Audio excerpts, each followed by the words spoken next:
Good evening, everyone. It's Friday, 7:30. I'm Andy. Welcome to Codes of the Unknown. Don't be afraid.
Good evening, everyone.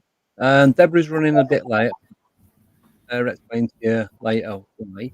So she's on in there. So tonight, yeah, we've got Mick Mclaren. Aye. Hello. He's going to be talking about how it all first started for him and then working his way from the beginning up to the present day.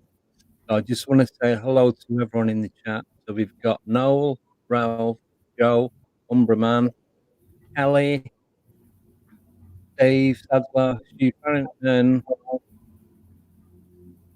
Paul Adley, Steve Trees,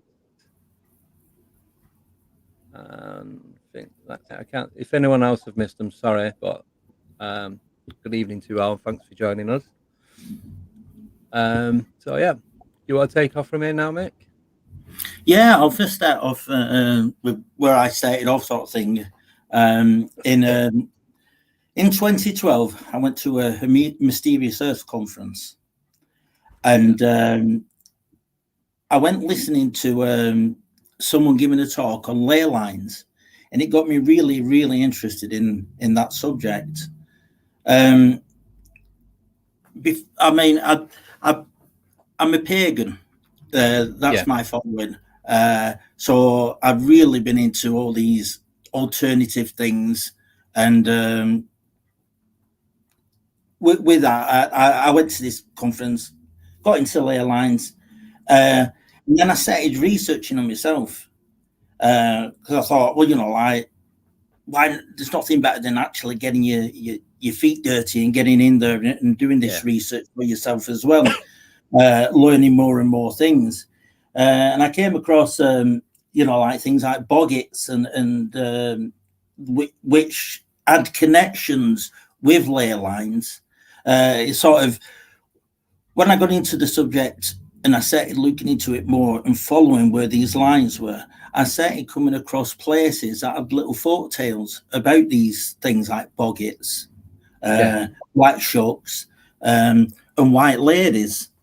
So I started researching more into it and finding out other things that were happening on these layers concerning all these folklore tales. And there were one where I used to live. There was we had one like a little folk tale. Everyone seems to have a little folk tale of the area where they came from, and ours was it sounds weird, but it was a three-legged horse that in this area where I lived, it was called Olive Wood. Yeah, it was named that because it used to be an hole in these woods, and that's where it stems from. And there's what is a museum now, which is an old Tudor house. Not far from there, there used to be what all the locals, I think it was the parents used to say it, so the kids wouldn't wander off into these woods at night. And there was like a cutout bit, which was a grave. And anyone who stood on this grave and shouted the name of this horse, which was called Juno, and anyone who shouted it 3 times on this grave, it would visit them at night. And that was our little folk tale of this area. And many a times people would say that in these woods, they've seen Juno, or they've heard the neighing and the galloping. and they used to see it. It was said it was a black horse with 3 legs. It had red shining eyes, and some people used to run, like kids at that time, they'd run from the woods and run onto estate, and I'll say, "Oh, they've seen Juno." They've seen red shining eyes in bushes and that. So that was my own personal like folk tale at that point. Now, not far from there, where it is, there's a museum. What is the museum now? Which is an old Tudor house, and there's what is Lancashire's first recorded ley line, and it goes further back. But from what I know, the start. What I know of starts at Worsley Old Hall, which you'll know where that is. And it goes through it goes through Great Lever Hall, and from there it goes through Olive Wood, and it goes through that area, through the museum, and up past this Juno's grave as well. At the time, I didn't know anything about ley lines, being a kid, and we all knew this folk tale. And it goes to a stone circle called Cheatham's Close Stone Circle.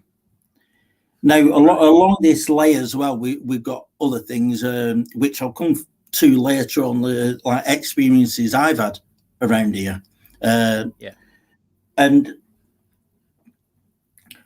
so I started looking into ley lines like that, and I started looking into my own, like because the term ley lines, it comes from Alfred Watkins, who brought it to us and explained to us, and it's like it's 5 sacred sites in a row. If you can go further than 5, that's even better. But along these lines, you've got other lines which go through it. They like circle through it.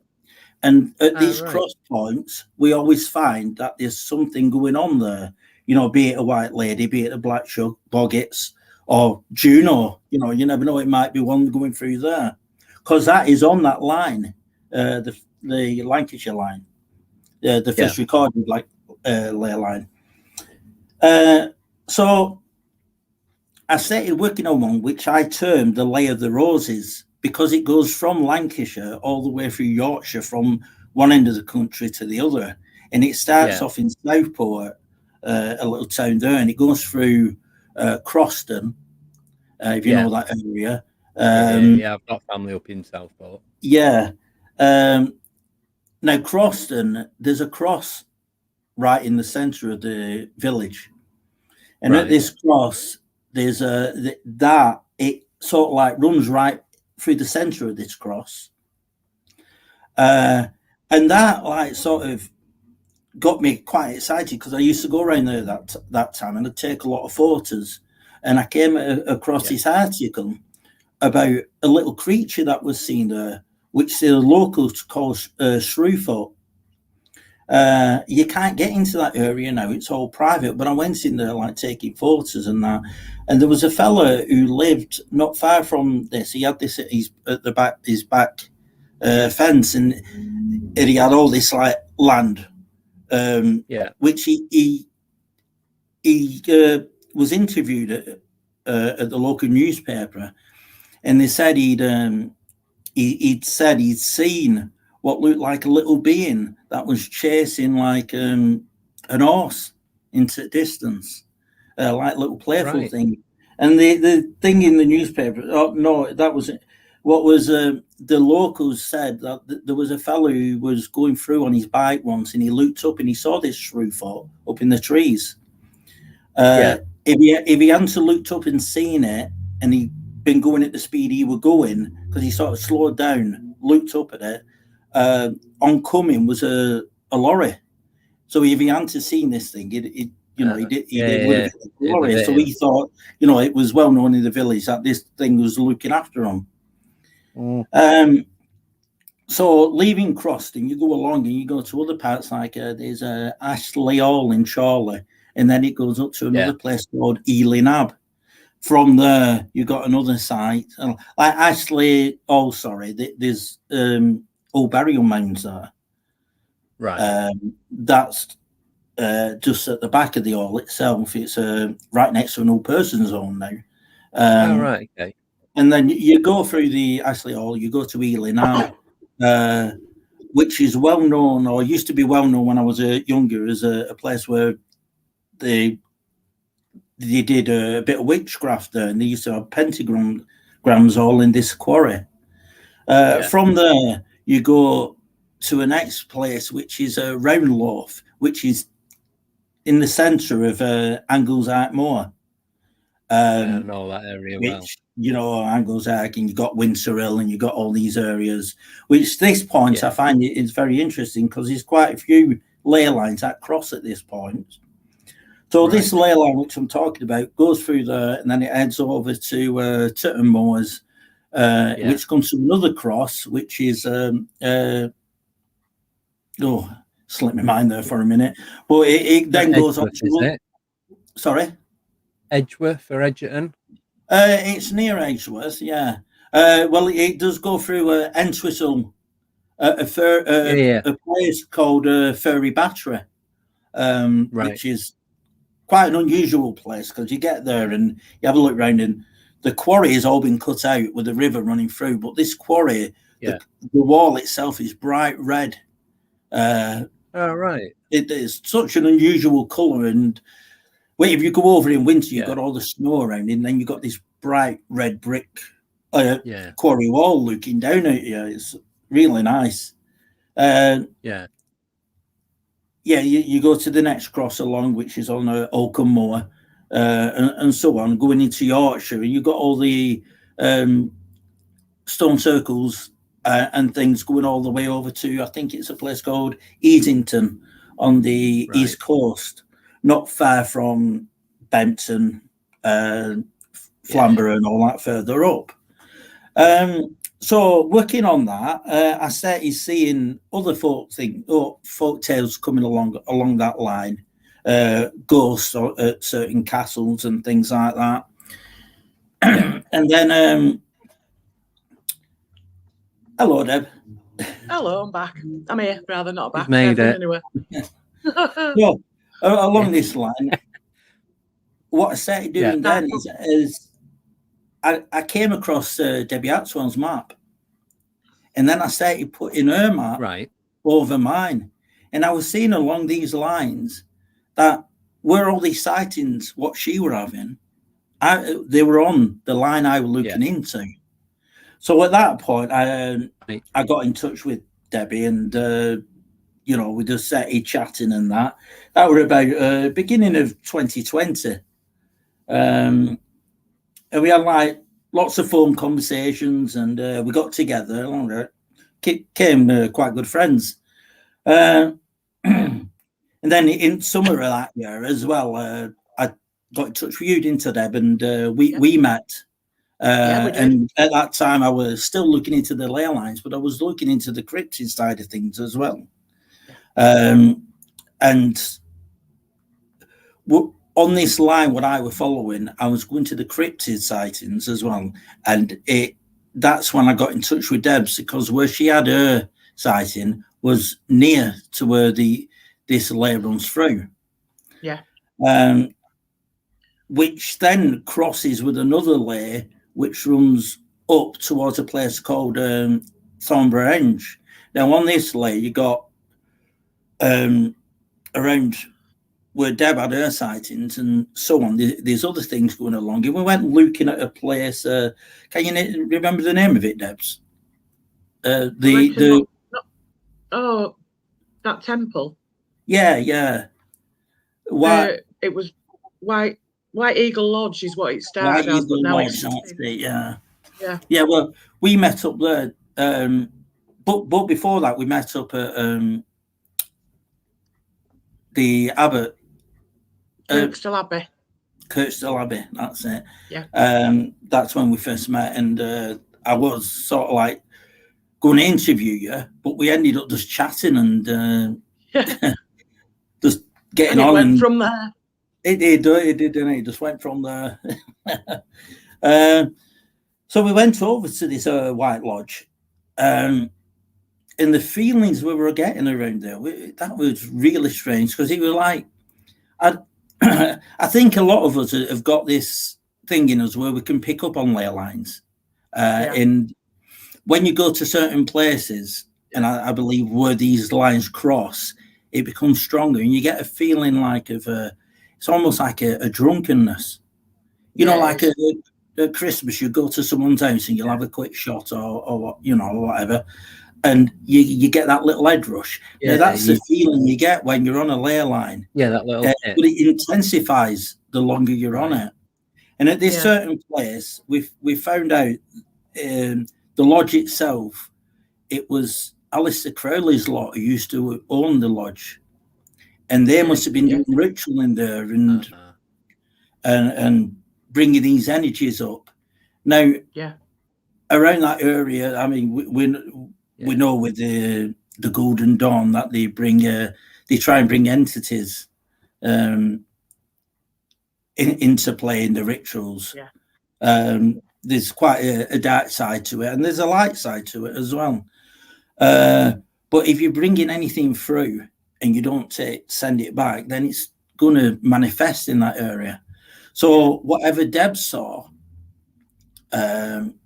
which isn't far from there, this could be the case, or it could be, a cryptid from that area what's come through. So we went down there. We had all these feelings. It was quite strange, because we looked over the wall at one point, and all on that side, all the grass was flattened. Right, wild garlic. It wasn't a crop field, and it wasn't a field with animals in, but all behind the big wall, there was quite a drop, wasn't there? Yeah. And there was a whole area of wild garlic that was just pressed flat, like something big had laid there, and the rest of it all around were just sort of stood up. Yeah. Really weird. I remember you telling me this. Yeah. The further we walked down, I mean, you walk down this lane. Oh, excuse me. That's that cake repeating on me. Further we walked down this lane, the cake. it started tearing off a bit. It weren't too bad, but as you walk back towards the lodge, it's sort of like the feeling came up again. And we were around there for a bit, and then we went home. But I do remember when we got home, I think I got in touch with you, Debs, and we were talking about having an headache after. Because that sometimes happens when there's too much energy there. It sort of gives you this like headache. Hangover. Yeah. So from there, we ended up going over to Esholt Woods as well, didn't we? We did, yeah. Meeting up with Deb Atwell and Mark, and we all headed over there. Me, you and Caroline went on our own, didn't we? And then we did. Yeah, we had a look round on our own first. Yeah. And then we went one night, me and Caroline. We ended up looking around the area. We had our EMS with us, and in them woods there's no electric at all, is there? But you got to remember that we've got a canal going through here. We've got a water sewerage area. And there's a train track that runs through. And is there a river as well? I can't remember that. I don't know if the river runs anywhere near it. I can't remember now. But we've got all the elements there with there is. When people see cryptids. And there was a report where somebody had been in touch with us and said he'd gone from one side of the country to the other, and whatever he's seen there, was it a dog man he'd seen there? And he'd seen it. He lived down by what's that place near Birmingham? Hopwas Woods, which is somewhere down. There's a place near Birmingham. I've forgotten the name of it now. And he saw a dogman down there, and he moved up to Esholt, miles and miles away, up to Esholt, and saw it again in the woods while he was there. But we've never managed to track it down. So that's why we ended up going. Look, didn't we? Yeah, and I know when Debs was there, she was picking up feelings that there was something there telling her, that it wasn't happy with that, with what the area had become, because we're all mountain bikes, where they all go riding up and down the hills and that. and it's an ancient woodland, isn't it? Yeah. Cannock Chase, Not Cannock Chase, no. I forgot what they call that place near Birmingham, begins with a T. No, it'll come to me when I'm not thinking about it. Yeah. Well, we'll come up with it.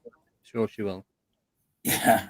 So we went around there and having a look around there, and after that, I used to have a little blog where I'd put all the adventure. You know, when I would go meeting people, I'd write it all up and put it down there. And I stopped doing that and started like getting into the filming side of things, sort of like changing writing blogs to putting it down in little videos.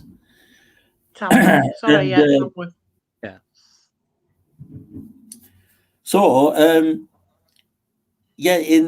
think it was late March, I thought we'd end up, me and Caroline ended up, because we got some new torches and we thought we'd go to Edgington Quarry, which is on the far side of Winter Hill. You got Winter Hill, it runs down through Dunsker, it's called, and then you've got Edgington Quarry, which is another like area before you get to this stone circle. And I'd say at that time it was more of looking into ley lines and seeing what we could get around there. And we'd gone up with these new torches. At this time we were just getting all the stuff, but I didn't do any filming at that time. It was the day after I went back in and I did a little filming. But that evening we'd gone up in the dark with our torches, and we were just having a look round there. And what came across as strange, I mean, it was creepy anyway, because it was so dark. We had, these torches were high powered, so we were like just playing around with them. And it was at that time of year when all the female foxes were out screaming, the noise they make while they're out there. So, when you're hearing that, it sounds like a woman screaming sometimes, and it like freaks you out. So we were up there and we were going round, and we ended up going to this area where it's all full of nesting crows. And as we got closer, me thinking it was a torch, were getting them like it was disturbing them, and they were just making loads and loads of noise. So we switched the torches off and like walked a little bit further, thinking, they'll settle down, like we've not got our torches on. And we walked along this path, which was close to the golf course. You got the quarry, golf course, and this path running in between. You get to a fence and where there's a bit of wooded area. But for some reason, we were both really, really nervy, and we thought, we would have walked straight through the wooded area, but we both felt as though no, it didn't feel right. At that point, we were a bit nervous. We stayed to the path. We turned the torches back on, and we got to this one area, and where there was a field on my left and the woods on the other, and a path running down centre. And I shone the torch in the bushes, and there were movements. And I was thinking, it must have disturbed, all these birds or a fox or whatever. And we got growled at. Now, I know foxes don't growl, but this was a low, grumbling growl, really? Proper coming from the chest growl. I mean, we couldn't feel it, but it was unnerving. It was, get away from here sort of feeling, as well as hearing this. Like a warning. A proper warning. So we ended up like just racing, not running, but walking faster and keeping away from this wooded area. We sort of strayed from the path going on the field to get to where the car was.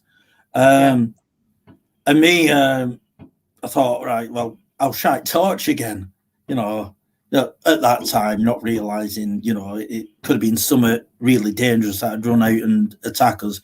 But I shone the torch back in there, and it made a little bit more noise. But as we were walking down and we were feeling very nervous at that point, we could hear it going through these bushes and making noises that were going along. Now, as we got further down here, we stopped. We still felt nervous, but that seemed to stop as well. So we just got out of there pretty quick, but we're hearing this noise again behind us. Luckily, we were nearer the car at that point, so we got away and went back home. Now, the day after, I thought I'd go up with my camera and see if we can find anything around that area. The area we're in, I did a little bit of filming there, which is on my channel, right down at the bottom. It's one of the older videos, this. And there's a lot of tree breaks. And we came across a crow as well, which had its head removed, laid flat on its back with its wings spread out, with twigs crisscrossing over it, like in a pyramid shape. And,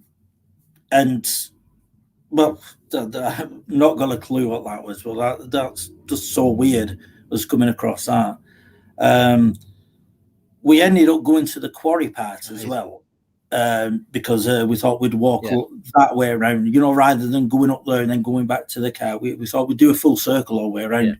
And we came across quite a few silver birches that had been snapped. And I'm on about really, thick silver birches.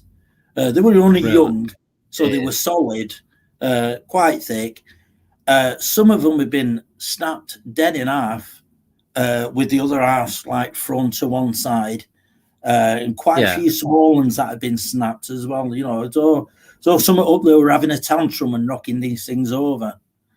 That was my first thought, and I filmed that. We went down into the quarry and did a bit of filming there and walked back up and got in the car and went and ended up going back home. But I thought that was unusual, seeing all these birch, young, thick silver birch trees that had been like snapped in half, because they weren't rotten. They were solid pieces of wood. It's very rare you get them like that anyway, because like you said, they are quite solid trees. Yeah, they are when they're like that. I know they're only the roots only go so far into the ground. So, in a quarry, they could easily be knocked over, but these were actually just snapped in the middle. And they were solidly still in the ground with the roots. There were a few that were just thin enough to just snap like that, and they were just like lying around as well. Some of them have been twisted and snapped. We have been up there and done a few more like videos since, and we do nip up there and have a look round. We've not had anything unusual like that happening since. So that were like 2020 that were going on. Go on. Yeah. Can I just ask you about the tree? Was there any pattern to where there was damaged? Or was it just like random? It was random. Like where it was around the woods, did it make a circle or was it just randomly? It was just a patch. Know what I mean? Yeah, it was just a patch of area, but this was on top of the quarry. Right. Oh, just in one area. Just in one area. Yeah. And this was just on the opposite side where we had the experience with the growling. So you got that wooded area where we had the growl, then the quarry in the middle, and then we've got a few birch trees that are up on top. Right. Yeah, got you. Yeah. But we've had another experience in there where we started gifting down there, and leaving stuff behind, and we went to a certain point where we kept leaving things at this certain point. They were going. It could have been the crows, it could have been deer, because there was a lot of deer down there as well. We left things like apples, but we were leaving little trinklets and little things what we made from clay. And they were going as well.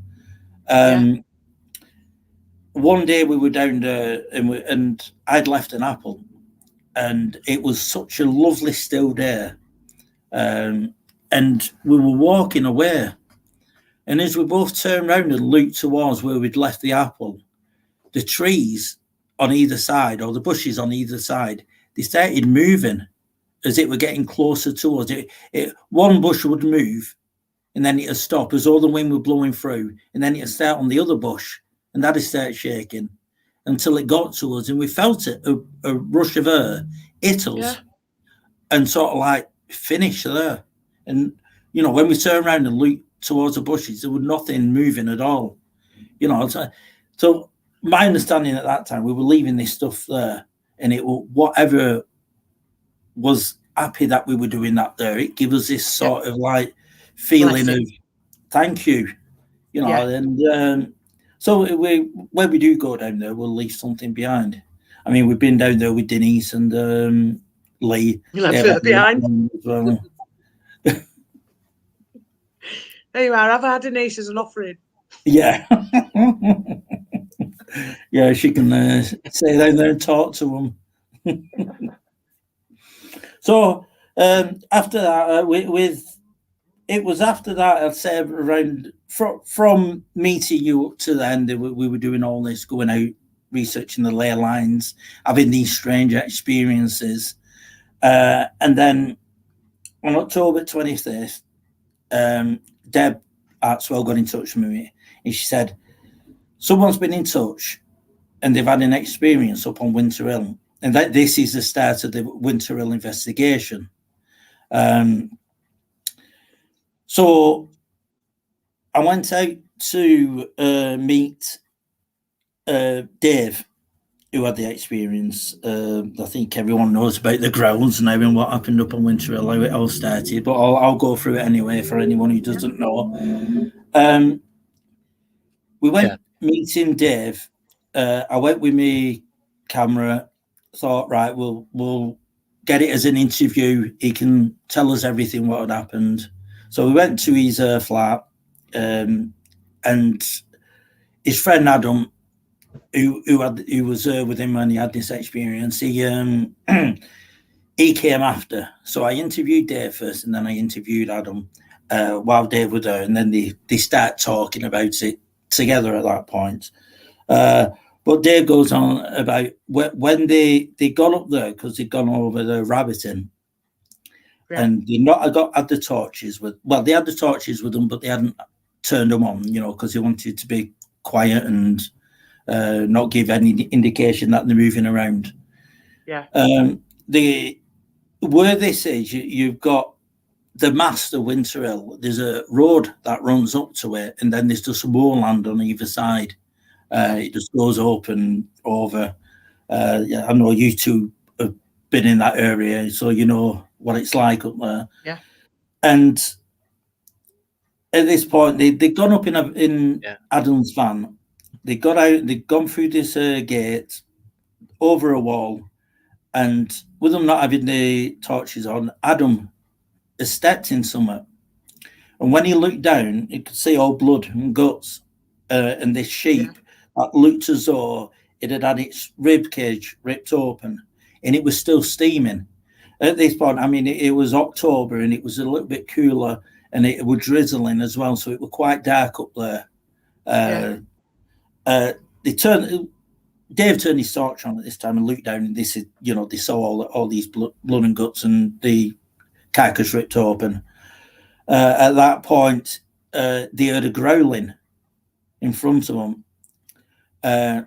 Dave lifted his torch up to see what it were, and he got, like as you look and you move away, he got it first in the light of the torch as he was moving away. And he said he saw red eye shine, which must have quickly gone down. As he went back with the torch, he couldn't see it. But they had the growling all around them as though this thing was running around them in a circle. Right. So they sort of stood next to each other with the torch shining, sort of backing out, going towards this wall so they could get back to the gate. at that point, I think Adam went through the gate, and Dave was that terrified he jumped over the fence. They got onto the road going down. So as they're walking down this road, coming from one side and then the other, was this growling as though it was circling them. But this fencing on either side is quite high. So whatever it was jumping from one side over the road onto the other field over the fence. So it was quite quick at going from left to right. They got in the van and quickly drove away. They went down to the bottom of Winter Hill, nearer to the road where, like where civilization is, sort of thing. And they pulled over and they started talking to Google, like what were this? The noise of a cat, a noise of a big cat. The growl of a big cat, the growl of other animals. And then Dave, being a bit nervous and laughy, he says, the growl of a werewolf. And the growl they got on the phone through Google was the exact same growl what they just experienced. So that was the start of the investigation of Winter Hill, because we went interviewing them. Then Dave took us up there. So I did see the carcass a few, like days after. And we looked round. And as I was filming that at that point, we went further down the field and we came across another one that had been killed more or less the same way, where its back had been twisted, its ribs were wide open, and this one had the skull removed and just slammed it into the wall, because Dave removed it and it took him some effort to pull it out of the wall. And then there were two bits of vertebrae that was on top of the wall as well. Now, when we went back to the other killing, we came across two stones on the wall that had been placed like a pyramid, with one behind, two like that, and then two vertebrates in the middle of this like pyramid. Right. So just can't explain how that happened. You reckon they were markers or something? I'm not sure. I don't know. We've never come across that since looking around. We've not come across that. We've found others. Did you get to examine the carcass much? Could you see any like marks or rips in the skin or there were anything? There were hardly anything left at that point of it, because this was sort of like it happened. It happened on the 25th of October. We ended up going about the 30th of October, so we'd had a few days for it. All the little animals and all the insects to have a go at it and get it down. So there was a lot of wool around it. The bones were still there, but the bones had been dragged here, there, and everywhere.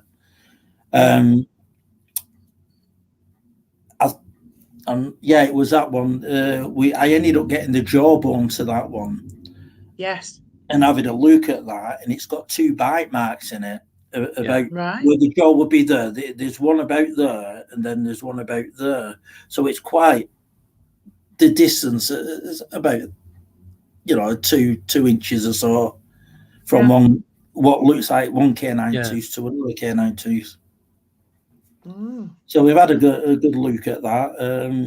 I mean, if I find anything like that unusual, like with bite marks, I will bring it home and examine it and get in touch with people and see, what their thoughts are on these things. So we took the part where the carcass was found that had been pulled open. Is that up where we went when we did the night watch, Sky Watch? It's not that far up, but on that field next further down. That is the road I'm talking about, and then fields that were there. That's where that happens. Yeah. Right. You see, you couldn't. When we were up there that night, I mean, I know there were cars coming up every now and again, but when you're up there and there's nothing there, no light or anything, it's like it's dark. You've got a bit of skylight, haven't you? But it's pretty much dark. I mean, when you wandered off towards, was it the Pikes? What were it? The two lads. Yeah. You just disappeared in the darkness. Yeah. So anything about up there. Yeah. Yeah. Yeah. If you go up there without a torch, you can't see anything up there. You can't see yeah. anything. No. You've no chance. No. You just see the lights in the distance, and that's it. You know, like from the towns. Yeah. Like most moorlands. Nellie's asking, do you have any thoughts on why the mutilations appear to be so vicious? That's a question. Oh, sorry, Kelly. I don't know, because they're quite vicious. How it were done, and I mean, I've not got to the other ones that we've come across, but they all look the same. You know, I mean, that was in October, and then we came across a few later on the year after. You know, I think it was. Sorry, I'm just looking at me. That was February. The next lot we found, which with me and Caroline had gone over to a place called Roddlesworth Wood, where we put a trail cam up there. Right. Because we were looking on that side at this point. So we'd got the camera and we thought, right, well, nothing's happened. Well, we don't know if anything's happened over on what we term now the killing field, because we found that many there. There's nothing, we've not seen anything up there for a bit. Let's go over. We've not been up there for a couple of weeks. Let's go over and see what's what. Yeah. So we went up there and we went to the edge of this small quarry. And we looked down and we found one there, which was in the same state where it had been ripped to shreds. At this point, it was cold, a very cold day. So it was at the point where it had frozen as well. So when it been killed, it was still frozen from then. So more or less, it was fresh. You know, it was a fresh kill. That was the same again. The jaw had been taken away. I do have the jaw to that as well, and that has got the same bite marks around the jaw. Right. We came across that. The legs had been stripped, so you could see the bone. It had been torn open, and it was again at this twist. There's a funny twist to them where it looks as though, you know, it's just been thrown to one side and it's just twisted its back. This is what I was going to say earlier. When Nellie's asked that question, I was going to say it's probably so vicious because the size of the animal that's doing this is going to be big and powerful, and it's going to grab something and slam it down. So it's probably in the process of slamming it down that it's getting maybe twisted. Yeah. Well, at this point, we've not come across anyone who'd actually seen what it looks like. Yeah. I was just seeing that what Kelly's put underneath. I'll get to that further on. I'll just get to how we got to that. So we've gone over to Roddlesworth. We picked the camera up. We've gone over and we found these other sheep. We found that one, and then we moved further along because we saw what looked like snow at the time, but we weren't sure whether it was snow or sheep. So we went over to that one, and again, all twisted. Same again, ribs had been ripped open. That was frozen.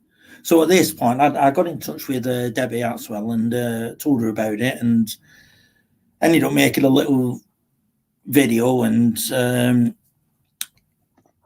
I think she interviewed me while I was talking about it while I was there. I had a dictaphone on me, so I was like saying what I'd found and everything, and then pass that on, and that so all that's out there on my channel. If people want to listen to that. So by that point, it was getting late, and it was beginning to get dark, and gone home for tea. And we thought we got home and decided, right, we'll go up tomorrow. And I got in touch with Dave, who's who had that the first experience. You know, who Dave and Adam Dave, and he came up with us because he's ex-military, and he does tracking as well. So what we did is we started where we found them and decided to carry on walking to see whether, you know, like if there's any animal trails, to follow them and see whether we come across anything else. So we did that, and we came across, I think in that day we came across another 4, all in the same state, apart from one which was so fresh it would just had its throat missing, and it was just lying there and frozen and still big and bloated. At the time, I wished I would have left my camera around the trail cam to see what would happen to it. Because it would have been interesting to find out what other animals come along after something like that, and how these things get moved around as well, rather than just blaming it on one thing and saying, yeah, it's this, or no, it's a dog or a cat or whatever. Well, we came across that other 4. So we ended in that field itself. I think there's 8 in and around that field. Now, as far as I know, the farmer, which Dave went speaking to the farmer, and he didn't really. He made out as though he didn't know anything was going on in that area, but later on, it ended up with none of his sheep was around that field for quite a bit. And even in lambing season, they weren't left there until later on in lambing season. They all came back out. Now I don't know how the farmer works. It might be normal that that's happened. I've not got a clue. I've not been able to talk to this farmer because I don't think he wants to speak about it. I'm not sure. I've tried getting in touch with people who know the farmer and who've spoken to him about it, but nothing's come back to me about that. And I know this farm, he owns most of them sheep up there are his. Right. So he's got to know what's going on then. There's something. I think he knows, but I think he's putting it down to being attacked by dogs, normal domestic dogs. Because I know there's been a dog that was shot up there by this farmer who it was quite a big dog that had been up there worrying and killed a couple of sheep, and he had to shoot it because he couldn't catch it. Right. But that's all I know, where it's been a normal dog taking some of the sheep or attacking some of the sheep. But surely that'd be a different pattern of attack. I mean, I've never really watched a dog attack a sheep, thankfully, but I would have thought. Well, I've looked at with research and looking into it. I've seen a lot of dogs. They tend, even big dogs, will tend to just go for their legs and ankles and do it that way. You know, attack that way, and it sort of worries the sheep. You know, like they just fall, they collapse. You know, they die of heart attacks rather than being ripped a bit. You don't. You'll get the odd dog that will go over and you know, like bite into it and rag it about a bit, but not to that extent where we found them. No, there is a big difference, and I have spoken to one of my witnesses actually who'd seen the beast, or the one up Great Hill who'd gone up there in 2012 and came across it where it was growling at her. She's from a farming background. So when I've shown her the pictures of what I've got, she said, no way that's a dog attack. It's too vicious for a dog attack. And we have had sightings of a fella up there. We don't know who he is, but he's going around with an hunting rifle. I'm not on about, you know, your normal little hunting rifle, a big, you know, like elephant hunting rifle. So elephant gun. I'm not sure. And when he's seen and people have spoken to him, he's quite sheepish. You know, he keeps away from people. Yeah. So unsure of who he Weird, is. that. Be interesting to talk to him though, wouldn't it? Because he's obviously It there's would, something yeah. else going on. Yeah, I know some people have gone over and said, you know, what you're doing up here with a gun that size, and he's just sort of like just rabbits and walked off. Yeah. No, he's not really saying Wouldn't be much much. left of a rabbit if you hit it with one of them, would there? No, they would have done. A little foot, Fur and feet. a lucky foot, or not so lucky. Yeah, well, yeah. Yeah, he knows there's something going on if he's carrying one of them about. Yeah, I think he does. Got to do. Definitely. Yeah. So yeah, So Joe's asked, what do you think it is that's doing it? Dog man or big cats, right? Well, I can't really. The thing is, we'll get to that report which I've just recently taken, where in fact, Sandy, it's on that same road that you saw your red eye shine. You know, between the reservoirs, you go up, and you know that big wall on that side that runs along. Yeah. And then there's woods and fields on the other side. Well, he will come in the opposite direction and going towards Rivington. Yeah. He's taking his little lad to school to around that area, and he's driving down. And as he goes around the corner, he's driving around. And there's a bit where there's no trees, and you can see onto this field. He looks over, and he sees this. He explains he sees this great big massive dog that is the same shape as a bulldog, but the same size as a cow, just padding along the field quite fast. He sees it padding along and it disappears. He looks every morning and every night when he just you know, like when he's doing that run, picking his child up and going back, he looks to see if he sees anything. I asked him all sorts of questions, you know. If someone came to you and said, you know, well, it's in a field, it's a cow, he said, you know, his reaction was, it's not a cow. Cows don't run that fast, the way this was padding along. The shape of it, he said the legs were bandy at the front and a bit bandy at the back. Yeah. He says the width of it was the same width as a Clio car at the back. So this is big, whatever it is. Yeah. Frighteningly big. So, I mean, there's that. And then, like I say, with the cats, I don't know. I've had cat reportings up there. I know, I think Chris Turner, I think he's had cat sightings up there as well. Yeah. Yeah, so... Yeah. I'm unsure what it could be. Sorry, you know where? Yeah, you know where I said I see mine at that house. You do a left, and you've got the yew tree. Well, that was roughly 2003, 2004. Yeah, we're seeing it. But prior to that, I'd gone up to Angel's Arc. It was around mid to late 90s. It was middle of summer. I had a week off work and was going out for some and we got to the quarry. You can drop down and it goes around the lake. Yeah. Just at the back. I was coming back because there's two car parks, and there's one at the top and there's one at the bottom. It's all like a sharp hairpin bend, and then it goes up an hill a little bit. Yeah. I was expecting that. Well, the person, I've told you this before, the person said, "Oh my God, you see that?" No, I watched it.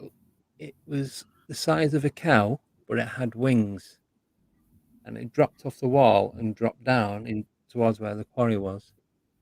I went, "No, just get in the car, we're going." I didn't even go and have a look. Well, we've actually been in that quarry. That was having a look round. 2 o'clock in the afternoon. Oh, it was in afternoon. Yeah, right. Because we have been in a sunny day. Believe it or not, sunny in Bolton, I know. And it was about 2 o'clock in the afternoon. Because it was getting back, I was going for a pub lunch. So what to get there, then get back and start everything out. So it was a clear day. There's no rain, clear skies, and it said It's the size of a cow, but with wings. And I like that. Couldn't see him. Just getting the cow will go. Right. It's funny Wasn't you say hanging about that. to see something like that. We've actually been in there, and one night when we'd gone up there, we didn't come across anything, but we had a walk inside the quarry, and we went up. The first time we'd been in there, we usually go in during day to have a look what it's like first before we go up in evening. So we at this point we hadn't. We'd just gone in there with our torches, had a look round. But as we were getting out of the car to have a look round, and you know, as you go into that quarry, the road that goes up there, and you can park along it. We got out there, and we heard what sounded like sheets blowing in the wind, coming from above us. And as we were shining torches up, we couldn't see anything. It was so weird. And when me and Caroline went up to Danes Dyke, we heard the same noise there. We was on the beach, and we were like we were getting some of the stones, you know, the ice stones with the holes in, and looking around for them, and we could kept hearing this flapping, like someone at the top of the cliff flapping the washing, and we're looking up, and I'm looking for birds and that. There was nothing there. It was so strange, and it was the same sound what we heard in this quarry, just outside of this quarry. Sorry, and it was the same noise, exact same noise we heard at Danes Dyke. So that's the noise I heard outside my back door. Oh yeah. I remember you saying, yeah. Sounds like pigeons in a tree, but obviously this was like 11 at night. Yeah. But what you've just described there, Mick, I've never heard any noises. Yeah, that's weird. No, I've never heard any of the flappy noises when I've seen. So after that interview with David Adam, scary or not? After the interview with David Adam and finding all these sheep and that, we were going up there, we were looking round, and in between that and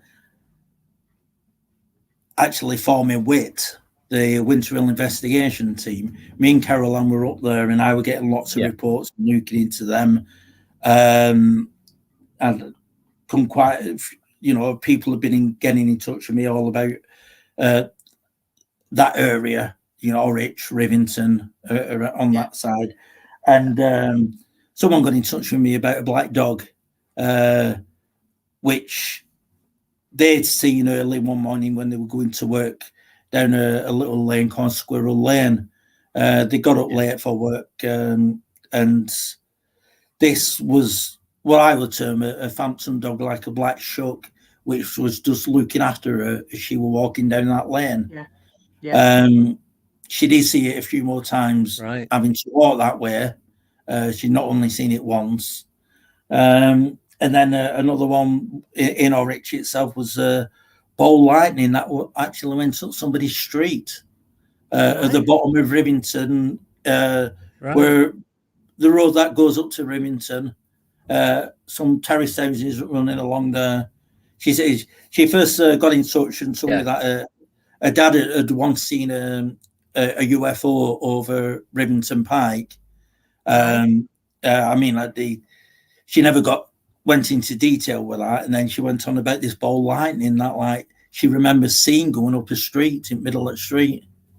But nobody else in the street had seen it at that time. No.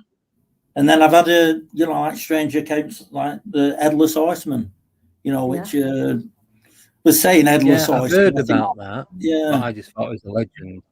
Yeah, well, that's what I used to think at the time, but there's quite a few. I've had 3 people coming forward with this one, and when they say headless, they don't mean, you know, like it's running around with an head in its hand, like scaring people.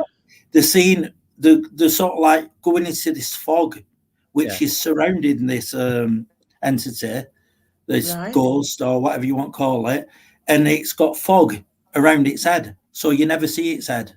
So they're calling it headless horseman because of that. And sorry, just quickly, with you saying that, You know the old train line that goes from Monton at the side of the golf course? That goes all the way up through into Warton and Bolton? All right, yeah. From near Monton roundabout, at the side of the church. Supposedly there's a headless horseman that rides up and down there. Right. So I don't know how true that is. That's an old. Is that the old train track? What's now for cyclists and walkers? Yeah, it's loop line now. Yeah, it's one that goes around the back University College and all that. Yeah, I've not heard that one from around there. Yeah, just at the side of the canal. Yeah, that was to have headless horseman on there. But that's one of those you don't know how true it is unless you see it yourself. Well, I used to go cycling up and down there quite a few years back now. Yeah, I used to. I don't think I could do it now. Are we going to have a 2-minute break? Because I need to get myself comfy. We go a quick break. Yeah. Yeah. We'll be back in 2 minutes. Yeah. Give me 1 second. We will indeed.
And we're back in the room.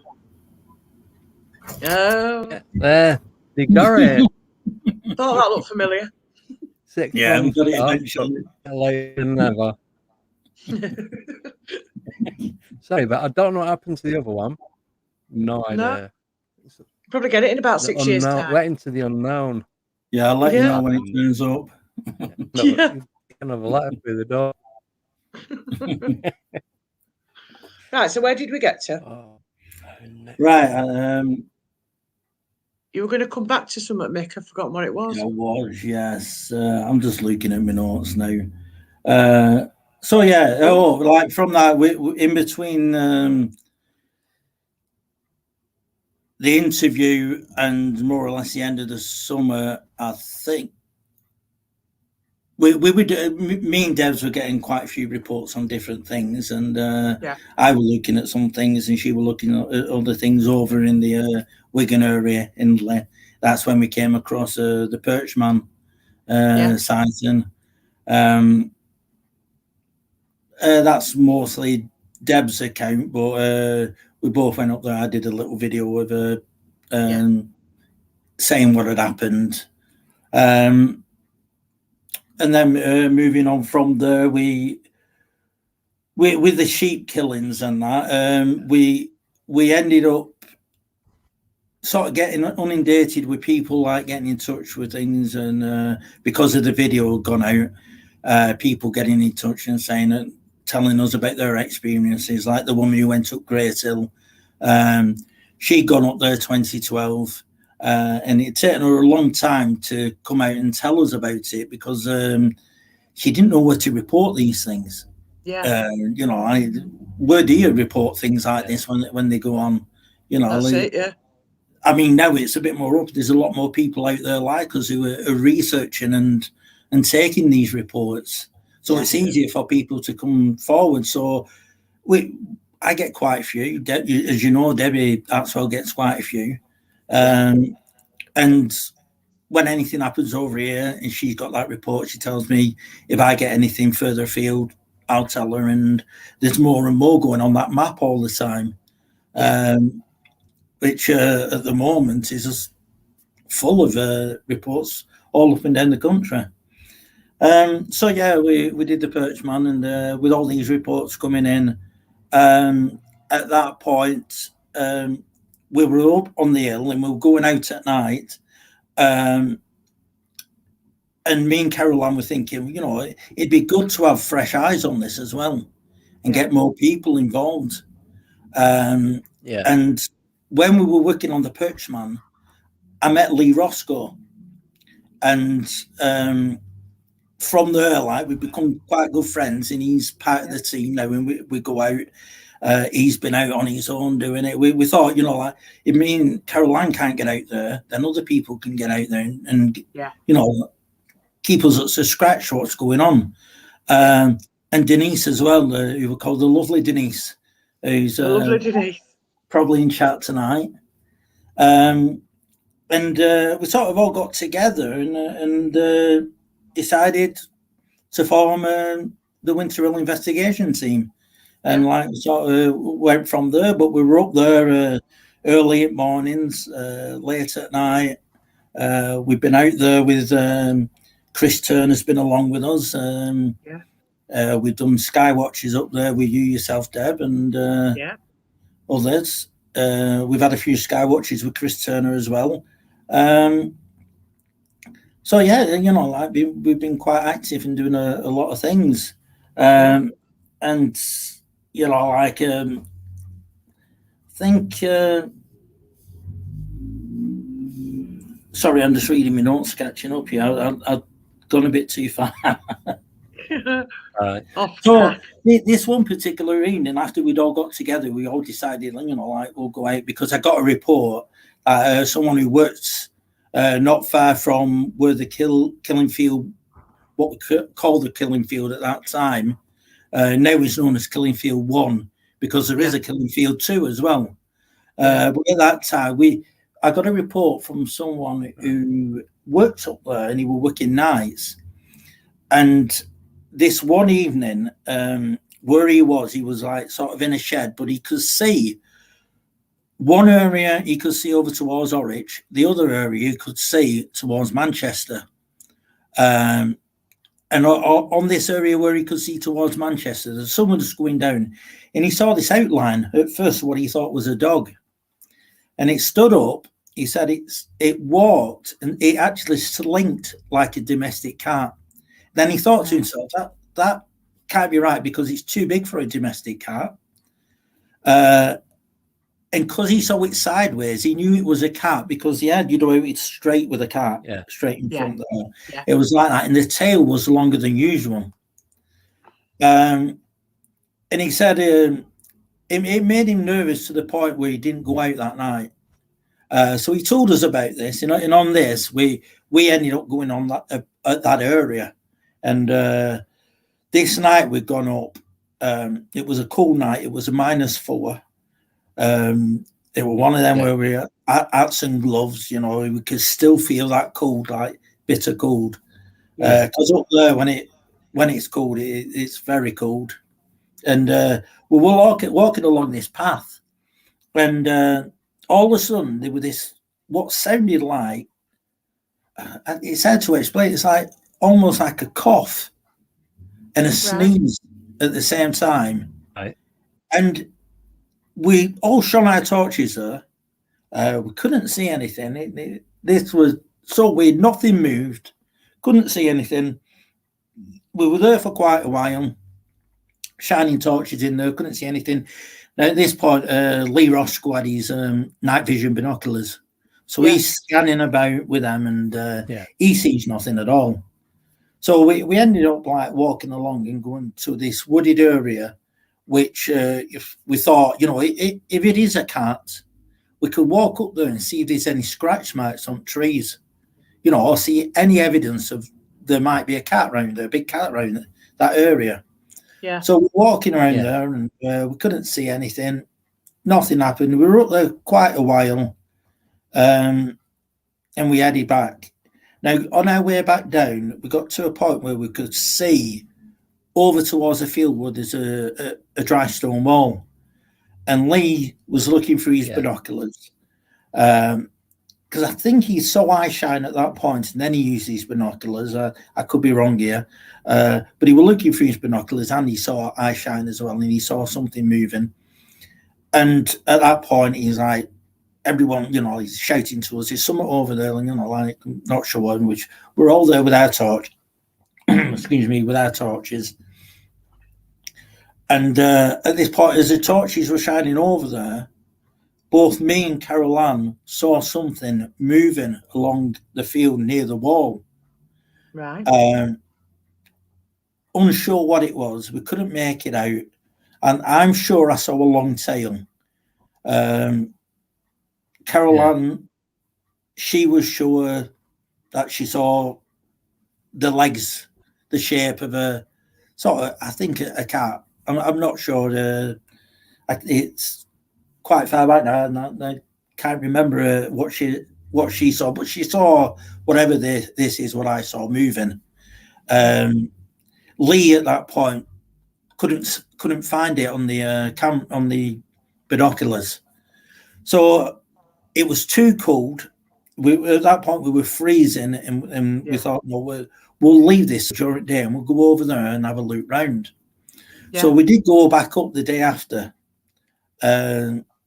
which was a little bit warmer, and we went to this field, and what we noticed was along this walkway where we thought it was, that was walking along, there was gaps, a dry stone wall that had fallen down.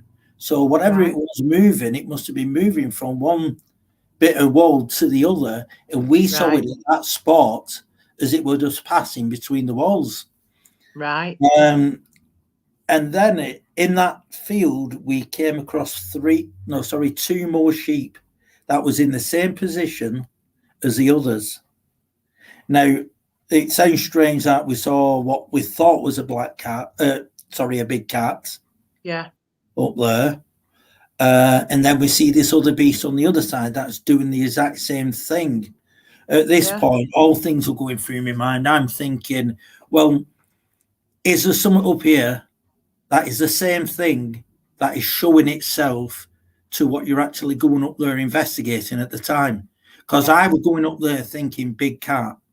So I saw a big cat. Now, if I had gone up there and I was thinking big werewolf, would I have seen a werewolf running across there? Would it come at me like that? Is it what you're thinking at the time is what you see? Yeah. So that's where I were at that point. I'm not sure what this thing is, and I'm still unsure what it is, even though we've had a daylight sighting of it. It's some unusual, but I'd like to see it for myself to know what it actually is. But while we were up there, we found these other two sheep that had been found the way the others had been found, ripped open. The spine had been twisted in a certain way, where the legs were here, there, and everywhere. And again, it'd been cold, so these were stuck to the floor, and it took some effort to move them. Some of them we couldn't move. And while we were up there, we decided to have a look round, and we came across this one sheep, which was way out of the way, and it was all intact, nothing wrong with it, apart from it had a round hole in its side, and it had some of the the rib cage, you could see that were rounded as well. Right. I'm unsure what Being poured out. Yeah, it looked as though it'd been hollowed out. Now we went up there. We ended up going up with Chris Turner at that time because he had his Geiger counter on him, and we thought we'd see if we could pick up anything from that. Nothing from that. There was nothing unusual apart from this round hole. Now it had not been touched at all. No animal had gone near it. No. From when we found it to about 5 weeks after. Keep going up and having a quick look. It got to the point where it was still in that same position as it were, but it started to smell that bad that we couldn't go near it. So that had been left alone. As far as I know, that it's gone now. Because I did see. Sorry. They often say that, don't they? That if something unusual's attacked and killed something, nothing else will predate on it. Yeah, and that's the case with that one. Yeah. Nothing else touched it. I did see on a Facebook page about somebody walking up there because I'm on all the walking sites around there just in case anything unusual pops up. Yeah. And somebody were complaining that they were going past this spot and they'd gone to the farmer to tell him that there was such a stench there that a few days after it must have been removed. Right. So, it's no longer there. Yeah. But that was quite an unusual one. So I'm presuming when you went to have a look, there were no prints or anything. There were nothing on the ground that you could see. No. But then if it were cold and the ground were hard, you wouldn't, would you? No. See, it were reeds as well. All the tall reeds. Yeah. Which they were all up. Nothing had been. It could have just fallen and landed there and just lay there. Yeah. But unsure what had happened there with the soul in its side. Yeah. So that's the only odd one out of all the sheep we've found, which altogether I think is 11 or 12 sheep that we've found, and that's the only one that has been different than the rest. They've all been in the same position. They've all been twisted. So that's with us. That was our first WHIT outing, actually, and the first winter investigation team outing where we came across them. And we've been up there quite a few times, having a look round. We go up there as often as we can. I mean, we've not been up there as often through the summer because me and Carol Ann's moved house. Denise has been having a lot of work in her house. Done and Lee, he's been working, and then we've had the outings with BBR. Yes, then we've been taking time up. We've been out investigating while we've been staying over, when we stayed in Sherwood. We stayed overnight in Sherwood, and we've been quite busy. There? Well, we didn't hear anything or anything there, but someone who was with us, when she got out of her car at night to let the dog out, the dog growled at the side of the road. We was all asleep by that time. It must have been about 3 in the morning, and we've been out till late, and then we got back and we just decided to get our heads down, and she got out to let the dog do what it needs to do, and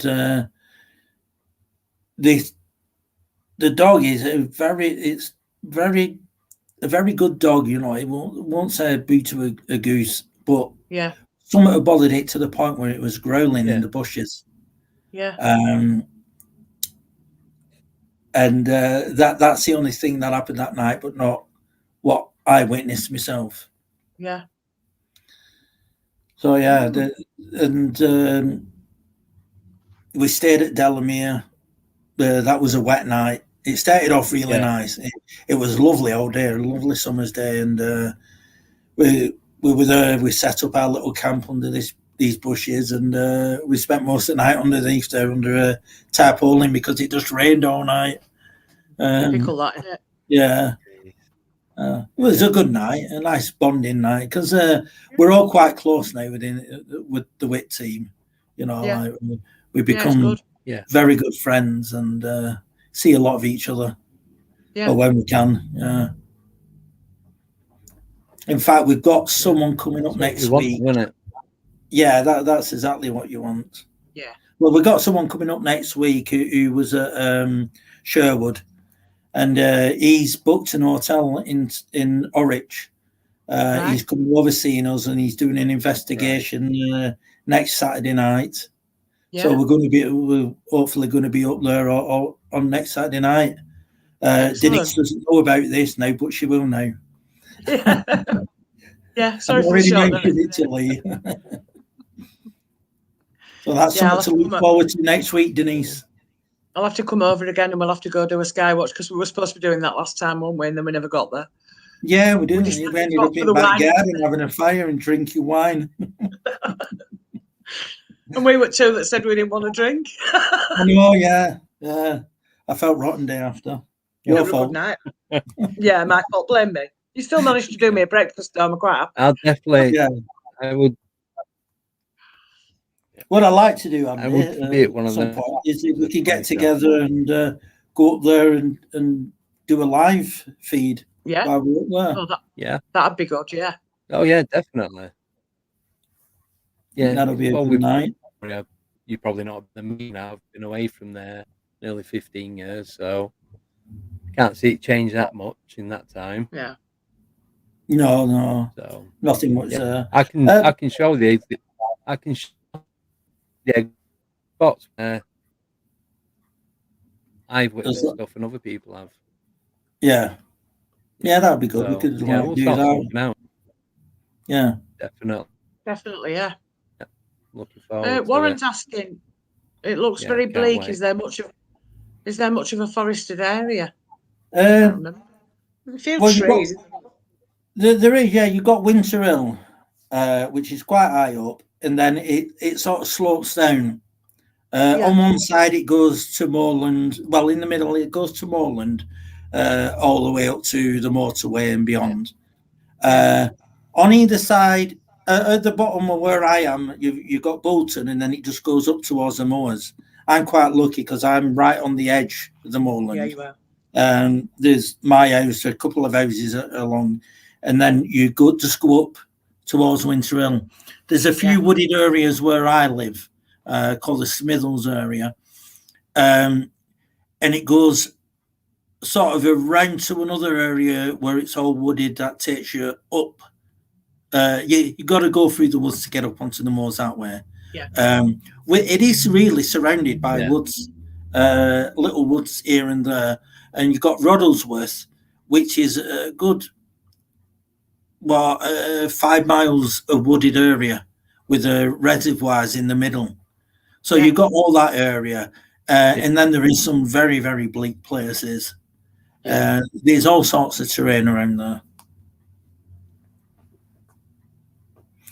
I can see Patricia there. It really. Our path.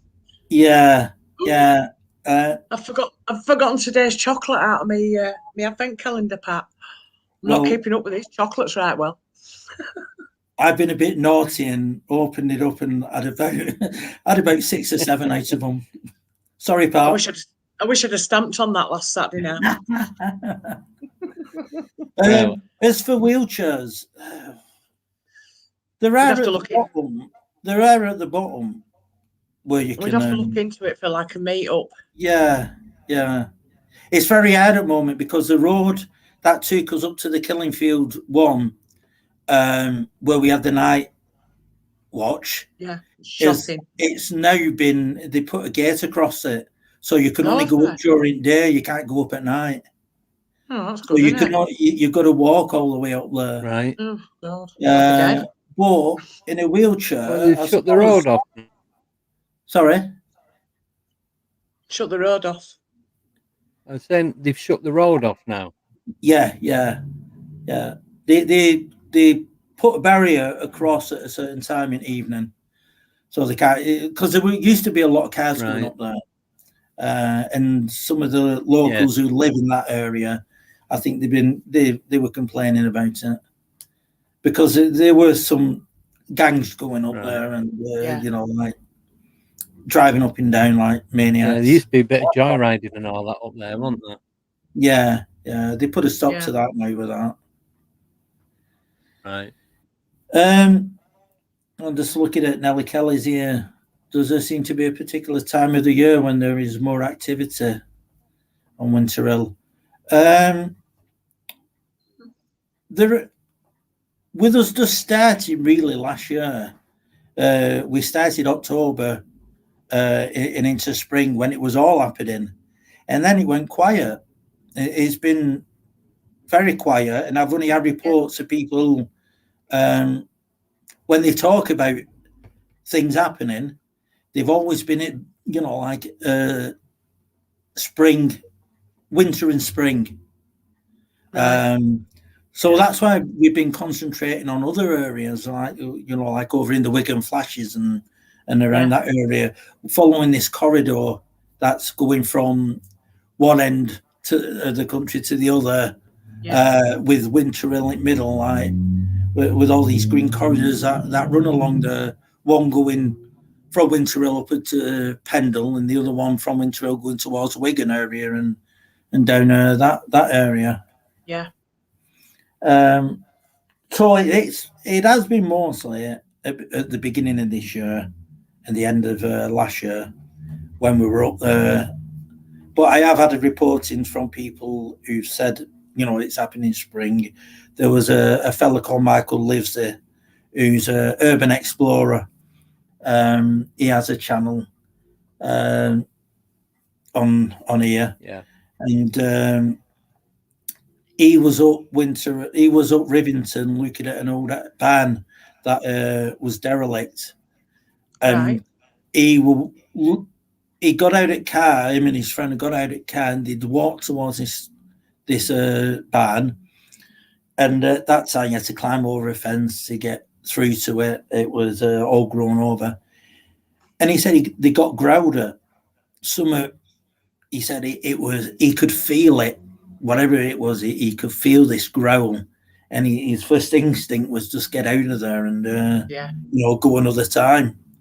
Yeah. But before he ended up there, he was on the other side of Rivington. Well, not on the other side of the village, and he was on a field where there were a few sheep there, and he found a lamb that had been stripped.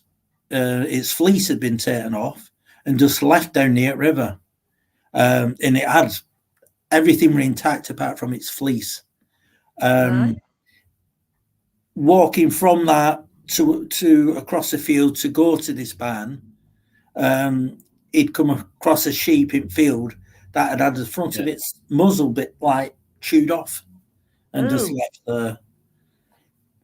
He had a photo next to that which he showed me, and he'd seen where on the other side where the woman saw the headless horseman is a area called Wilder's Wood. Right. And in there, he'd taken a photo of a fully grown deer, quite a large deer, that had been like sort of left there with its head twisted the wrong way. That'll take a lot of doing. Yeah. But nothing, nothing taken. It was just twisted and left there near the water, unless it had fallen down and done it itself. Yeah. But he said it was unusual that no other animal had been touched it, and it was quite dirty. It'd been there a while. Yeah. Ooh. So, like in between, like I said, after spring and into summer, we're looking into other things and going to other places. The Wigan Flashes, for one, we went over there, and which is one of the recent videos I've done where I interviewed a fellow called Paul, who for the last 40 odd years has been going down there feeding the birds. He has little bird tables here and there, and he goes down every he used to go every evening and feed these birds. And what put him off and got him to go in just in the morning was in the evening time, he'd had an experience where he were at this pond, and all of a sudden, over the top, it went dark as though something had gone in front of the sun. And he looked up and he couldn't see anything. But he got this strange humming noise as well. And all the hairs on the back of his neck and on his arms stood on end. And this happened, and it seemed to like move along and just like it started and it stopped. You know, 1 minute it was like all the birds stopped singing. This happened, and that next minute, no humming noise. The birds started singing again, and everything was back to normal.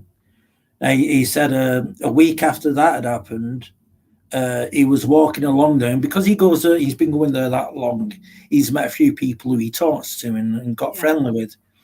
And he said, he's one of the ladies who was out there with her dog.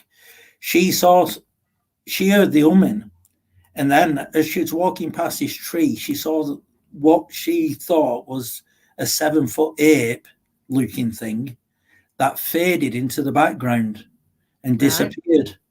And then again, the humming has stopped, but the dog ran off, and she went running off to Paul, knowing that he was there, because he changed to go in at morning, and that's when she was there. But she doesn't go there anymore. She only she goes there at the weekends with a daughter. She doesn't go on there on her own.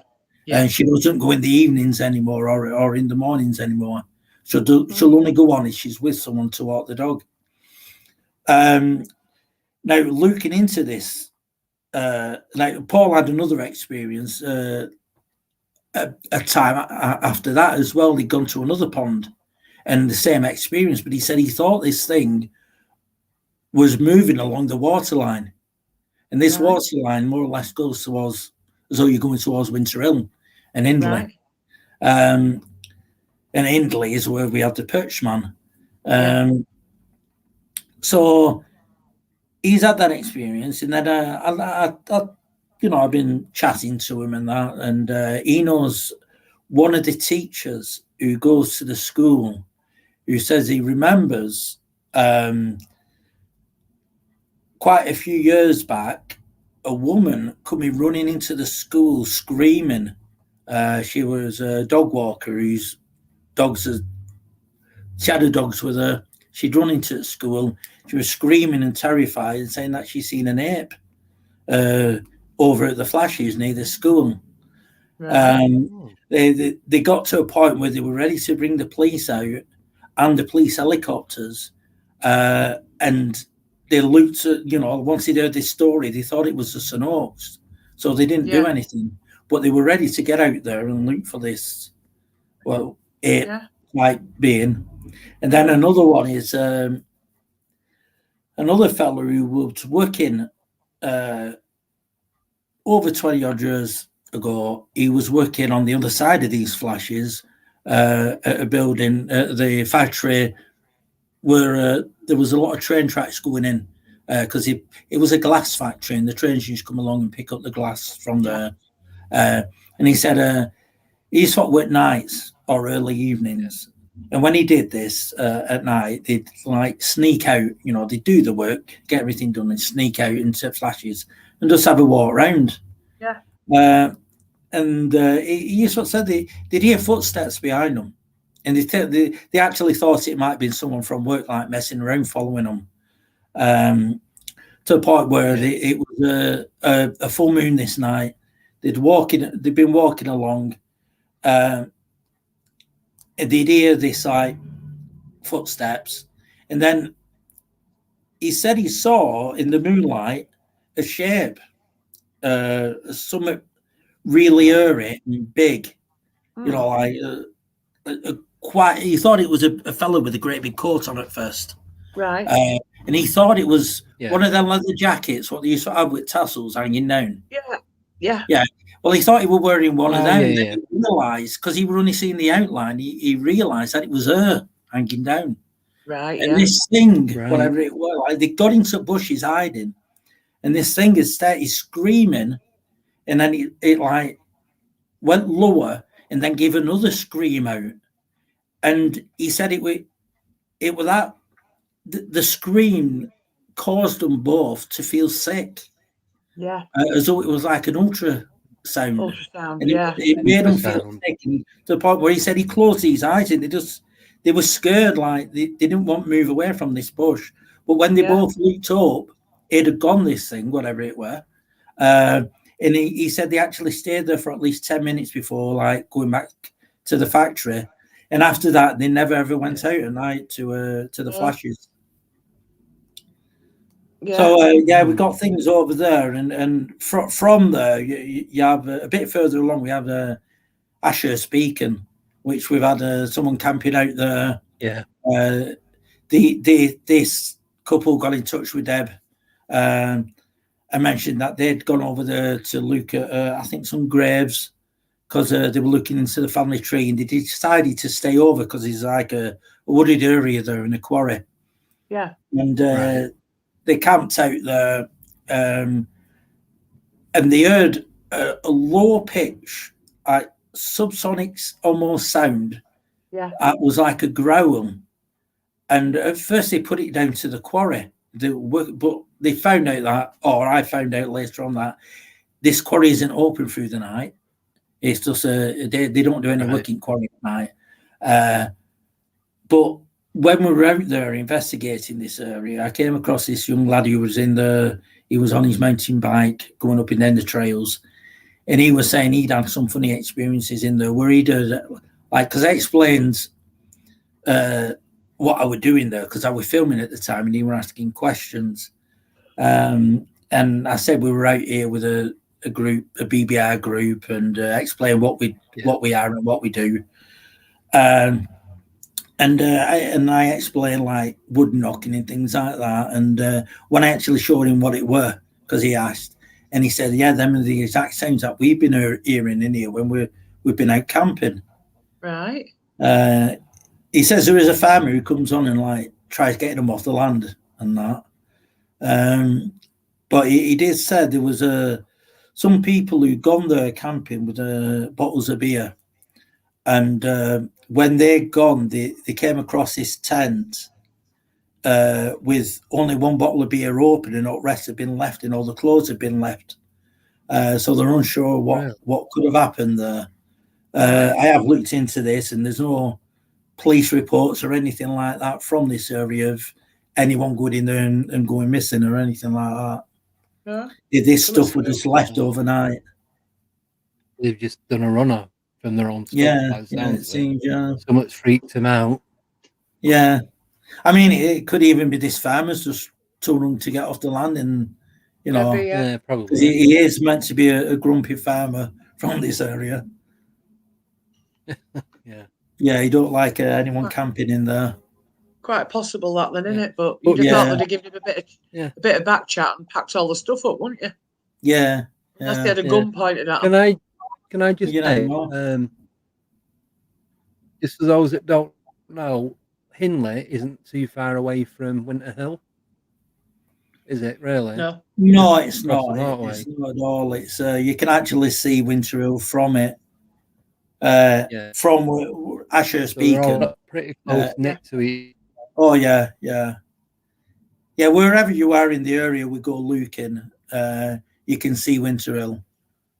Yeah. So right, Paul, you don't leave your beer behind. Really no, you never leave your beer behind. Is that tower still up there? Yeah, that's still there. Yeah.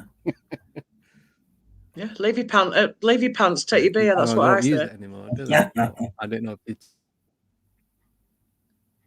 Yeah. What is the mast? Not matter. What is the mast on the top of Winter Hill? Television mast. Television. And, all sorts of you get dishes on side, you know, like from telephone companies. Same with there's quite a few pylons around there as well, with which belong to BT and other companies. Is that what took over from Belmont then? But they were supposed to take. No, that's always been there for them. All right. Belmont's just a village at the bottom. Yeah. But weren't they supposed to be taking the Winter Hill down because that was for analog TV, everything digital? Well, they're actually using it for they're actually using it now for dishes and things like that. I think they still use it, but I'm not sure There's a couple how of it's towers used. next to it, isn't there? Sorry? Yeah. I didn't get that last bit. I was just saying there's a couple of towers next to it that's got all the dishes on. Yeah, yeah. On the side near the Black Dog pub. Yeah, yeah. Yeah, they're the ones that are owned by other phone companies who just have them towers. Right, okay. Right, we've got a question from Joe. Yeah, Mick, what part of the unknown interests you the most? Oh, wow, what interests me the most?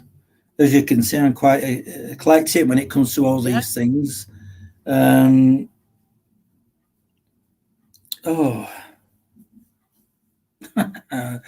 too many. It has, yeah, because everything seems to interest me when it comes to the unknown.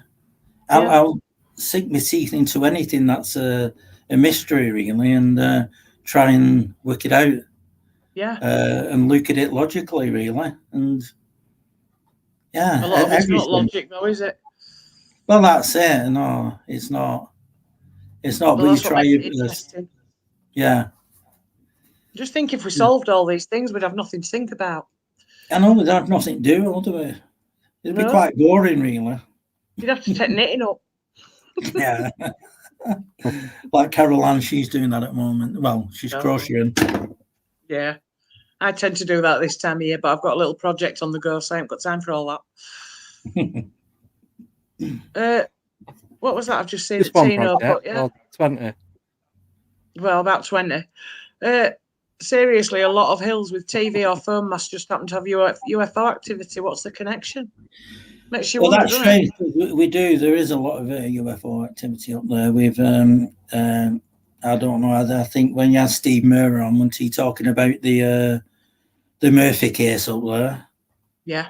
That not far from where that is, someone got in touch with me and said that they'd actually seen, and this is near Roddlesworth as well, they'd seen something as shaped like a whale, but without the tail, moving out of the tree line, going along the road, and sort of like going over the fencing and then heading up towards Great Hill. But this, he said, when he was looking at it, it looked like a swirling mass of metallic, just swirling around inside it. That's weird. I can't explain what that could be, whether UFO or, it was low to the ground. It was just floating off the ground.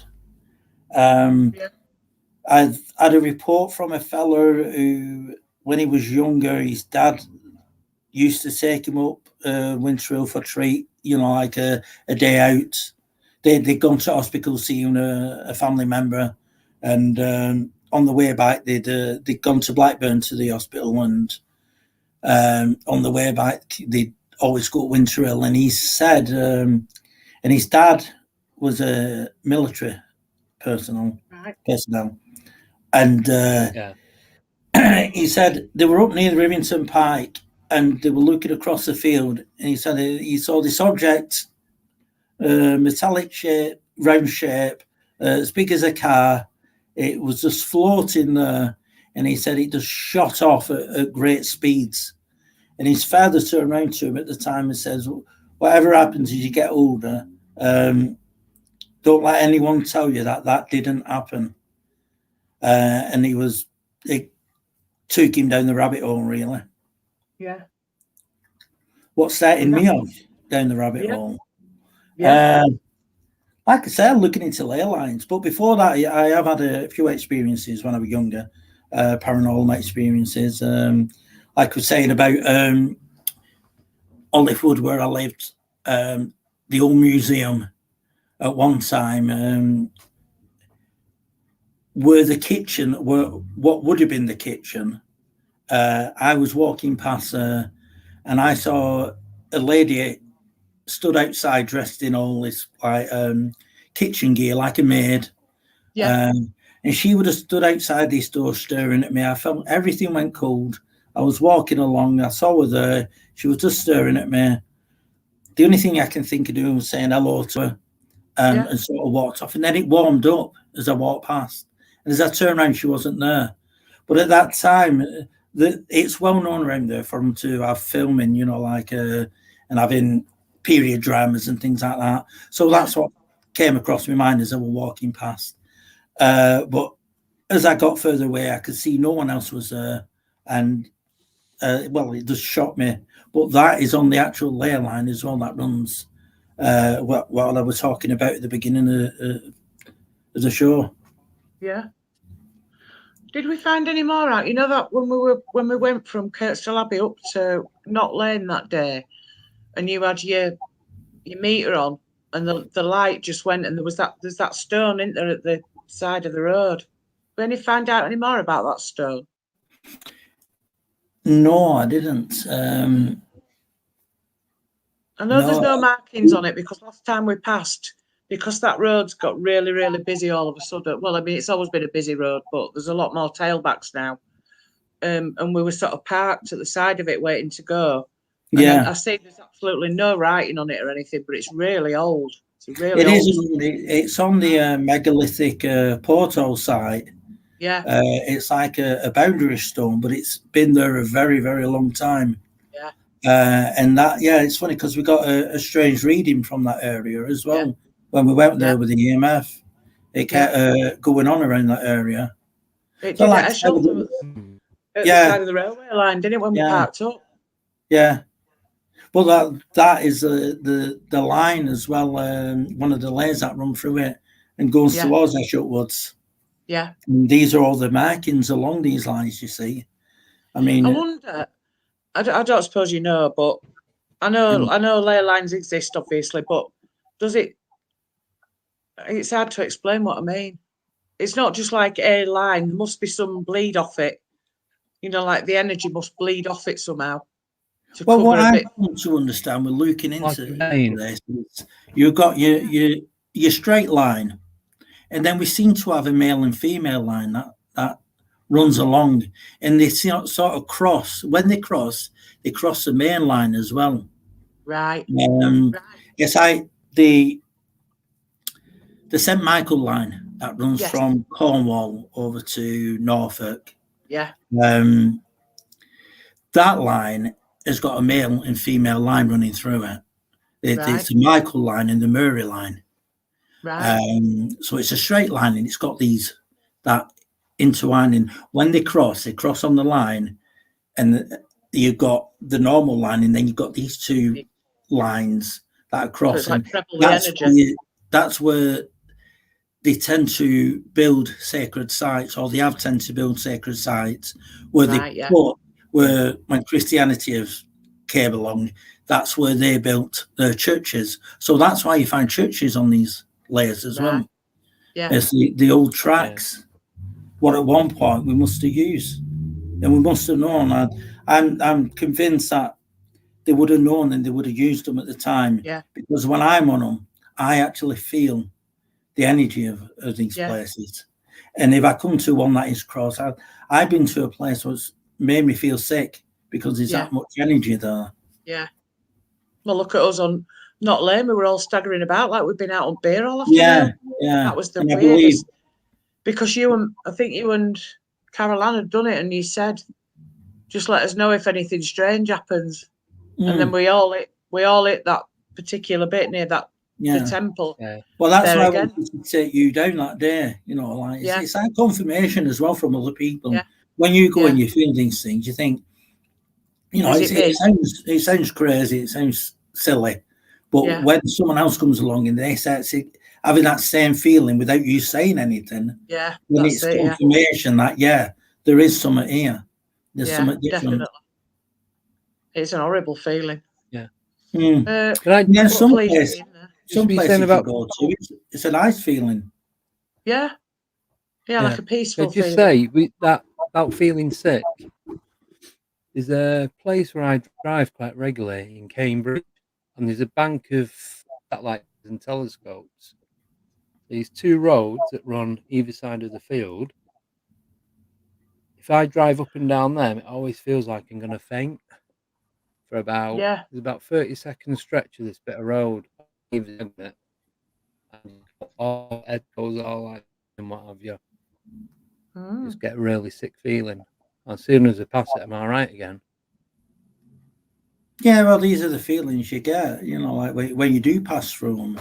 There's quite often we're out and about, just driving around somewhere, and we'll both look at each other and say, "Oh, we're going through one now." Yeah. And it's amazing how many there are, or how many places that have these different feelings. Yeah. We got to a point where sometimes you can tell whether it's a male or a female line, because the intensity of a male line is quite harsh and hard. Whereas a female line, it's not, it's quite calming. Yeah. And I mean, this is years and years of looking into this, and years of using pendulums and dowsing rods, to the point where I feel now myself, I don't need to use them. I just feel it within myself. Yeah. I've got to get some dowsing rods. That's on my list.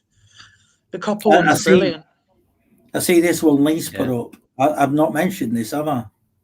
I don't think you have. We was at the quarry, at the top of the quarry in the Killing Field number 1, and we'd gone up that night, and for some reason, I think it was me and Caroline had a feeling that we were going to see something that night.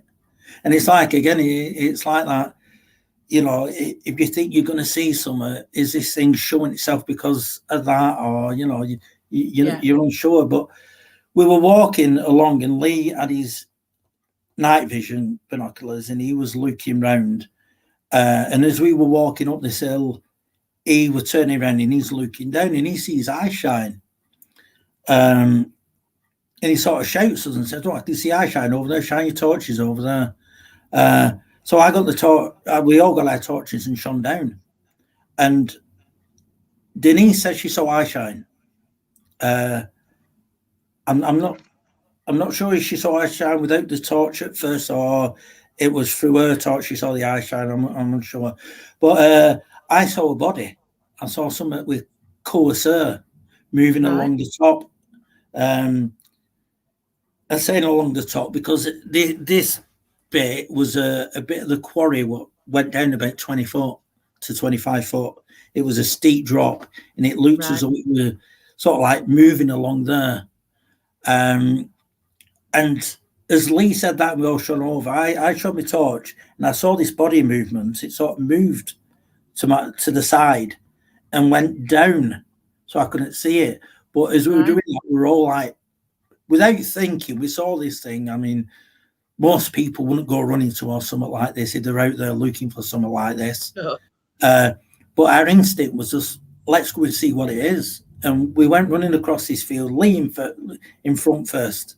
You know how tall Lee is with his legs, he's galloping along. We're behind, we caught up. But we got to the edge of this quarry, and there was nothing there. There was no way it could go left or right without us seeing it, because we had our torches shining on it. It could only go down. And like I say, it's a sheer drop of 25 foot. And this night, it was a very, very still night. It was so quiet. We would have heard any movements of rocks. You know, when something's going down a rock face like that and it gets down to the bottom, there's all the shale at the bottom that it'll get and move around. We heard nothing. We shone the torch around. We couldn't see anything. We walked down, looking in the quarry all the time. Walked down into the quarry, couldn't see anything. No caves around it. It just completely disappeared. That's weird.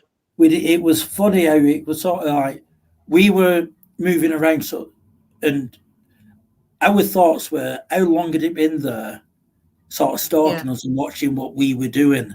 Yeah. You know, it's another one of them mysteries again. You know, we saw that, we don't know what it is. Completely disappeared with no noise. And you would hear some noise. Yeah, you would. Yeah. You know, like, we've been in the same place. We've seen the sheep walk around that area, and we've stood there and listened to see what we could hear when the sheep are walking around there. And it's noisy because they're walking all along this rock, you know, like along the rock face and down at the bottom, and you could hear them walking around. Yeah. And sheep are quite light on their feet. Yeah, they are. Yeah. Yeah. So yeah, not sure what that were. That was an interesting one. That's got us has had us thinking about it for a long time, and I completely forgot about it. I know. There you go. See, it just pops up again. Ruby's saying, have you Mick used remote viewers? No. No. I don't know a remote viewer, but Andy's going to do a course on it apparently.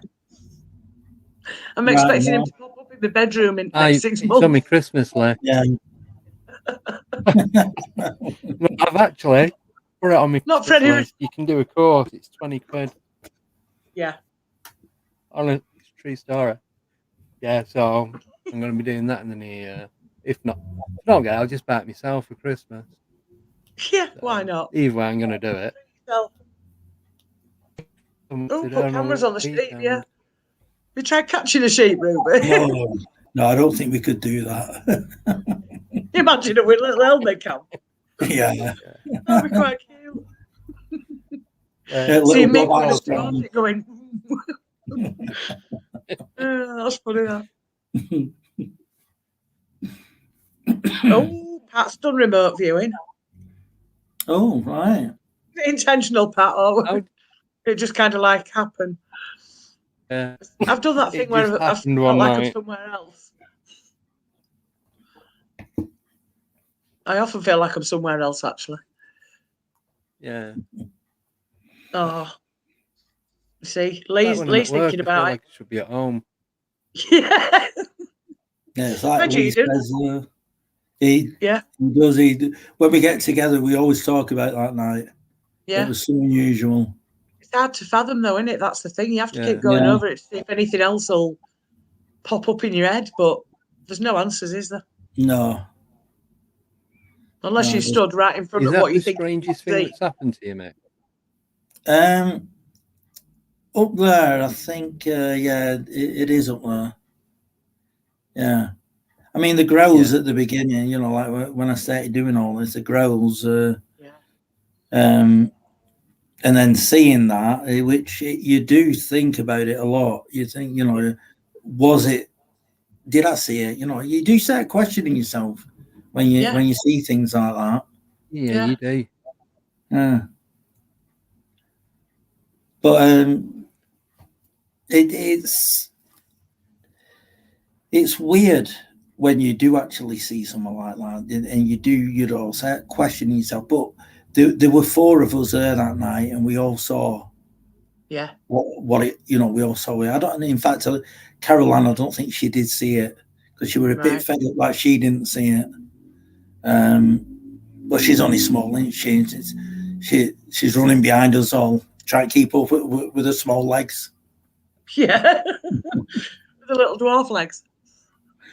Yeah. He did put a trail cam up, Lee, for 3 weeks, and we didn't get anything.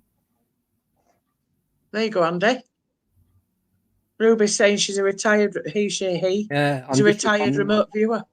Yeah. I've just sent the email address. That's it. Get in touch, Ruby. Yeah. Joe's saying, have you heard about the recent big cat sighting? Where are we on about, Joe? I'm have to wait. I think there have been a couple of sightings lately across the country, haven't there, big cats? Yeah, I've seen quite a few, not big cats, but I've seen a few reports, Yeah, it's weird. Yeah, someone on the Facebook page the other day. Yeah. Yeah, there's loads down there, isn't there, though? Like you got, especially around Bodmin. Definitely. Right. Well, you know what, guys? What? Time's up. Time's up. It always is when we're enjoying ourselves. And typical. So, massive thank you to Mick for coming on. Yes, thank you. Stay on. We're having you back. Up north next weekend. Yes, definitely. It's been too long. It's been what, 8 months? Yeah. I think you came on. You was the first guest, I think, when we first started doing this. I think it was you and Kaz that came on. That must be right. Yeah, I was on for it. Yeah. Well, it's gone pretty quick, hasn't it? It has, yeah. 2 hours just flies by. Yeah, about 10 months ago. 10 months. Yeah, well, yeah. 10 months or 2 hours.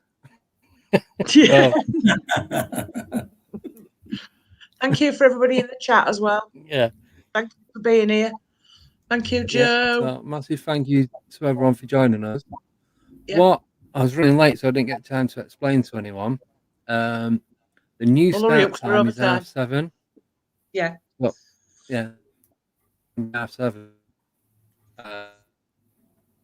One on Christmas or New Year in January. We'll tell you that as it gets nearer the time. So thank you, Deb, for eventually turning up. I wasn't that late. It was why you was late. I managed to bolt my tea down. Yeah, that's what I had to do. I had a bowl of mash when I come upstairs. No. I'd have had to have sausages sticking out of that. No, it's from KFC. I got a cake here that I can finish off now. Oh, well done. Right, night, everybody. You can't tell anyone. They'll all be jealous. Yeah, jealous. Night. Thank you all for joining. Don't forget, next week we have. Is with Deb? I don't know. You've got the post-it notes in front of you. You know, can't see because one of my bulbs has gone. Leon, yeah. Next week. Wait, I've got Leon next week. Yes. Superb. Yes. So another good one. So yeah, massive for everyone, and see you all next Friday, hopefully. Yes. So see you Friday. Easy. See you all then. Bye. Bye.